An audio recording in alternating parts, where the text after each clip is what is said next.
Hello, my name is Drayson. My name in drag is SonnyD. The D stands for Delta Work. Really had to drop a deuce. And I'm not going to say any names, but it wouldn't be hard for you to figure out who it is. Today I'm going to be reviewing the first two episodes from HBO Max's Titans. Okay, so there's a couple things I want to preface before I really jump into this video. First of all, my background knowledge and my references for what to expect when I watch this show really only come from having watched the cartoons growing up and from watching other animated or just live action shows that contain some of these characters. So I might not pick up on every little Easter egg that happens in the show, but I think that really helps because I feel like the average viewer isn't gonna know every little detail about how these characters should be portrayed. Second little tidbit I want to say, I have watched season 1 and 2, and I thought they were really kind of corny, and I stopped watching the show after that. But then I recently decided to watch season 3, and that season really got me back into the show. I feel like that season had more violence, it was more of like a focused story, and the tone just seemed different. Maybe I'm crazy, but that's what I felt. Okay, so let's get into it. The beginning of the first episode opens up with some sort of masked creature that goes on like a spooky killing spree, makes people see things. At first, I thought, didn't we already see Scarecrow? I feel like that was his kind of thing, was making people see stuff. But as we learn later on, that is not who that was. So in the first episode, the Titans are kind of invited to go to Star Labs to do some testing. They get their powers tested. Connor is supposed to meet his dad, Superman. We find out that Starfire, or Corey, she has this like new power, and she can only, or she has been only, accessing a small percentage of it, which is really interesting to see what would happen if she knew how to control it. Also, I feel like I wish those powers were green because growing up with the cartoon, her abilities were always green.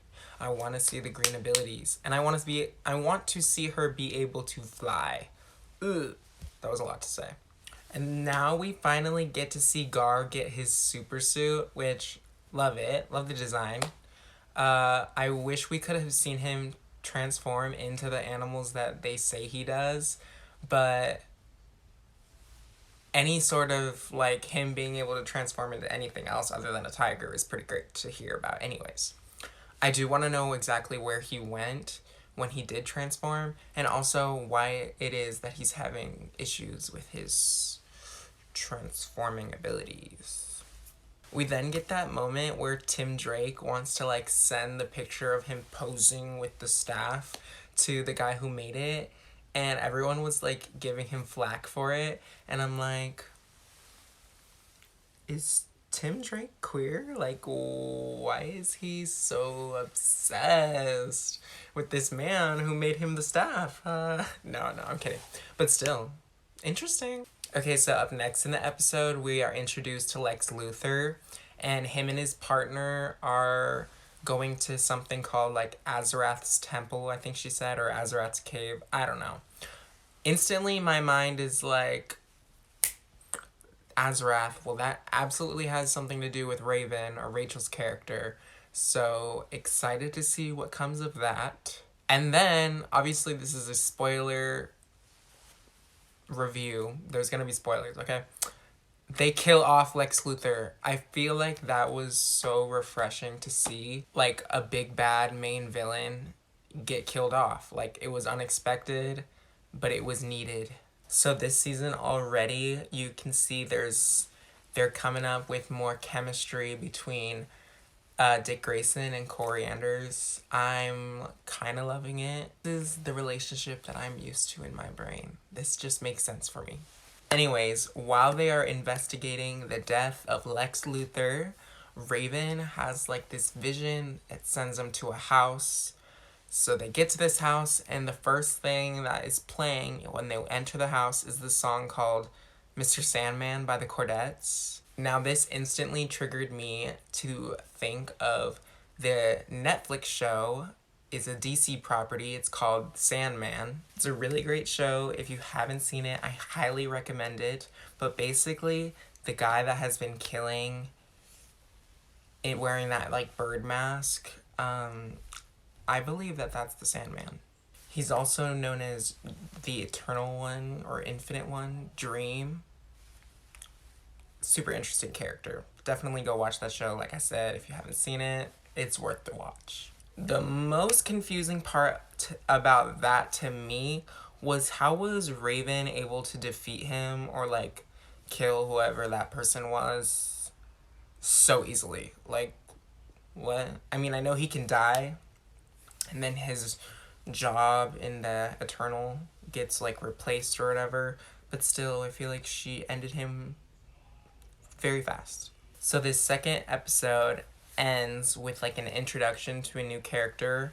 Her name is Mother Mayhem, from what I gathered from the title of the second episode.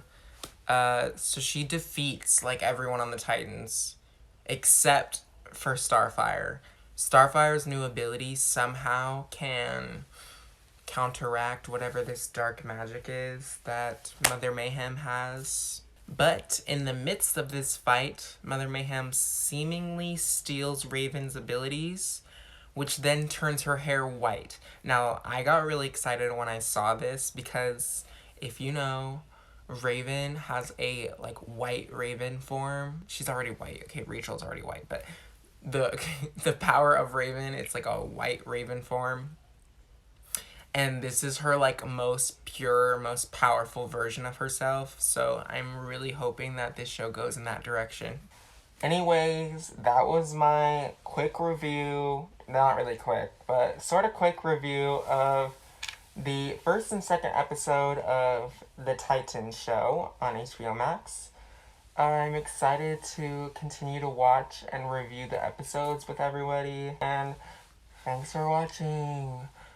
Mwah. Bye.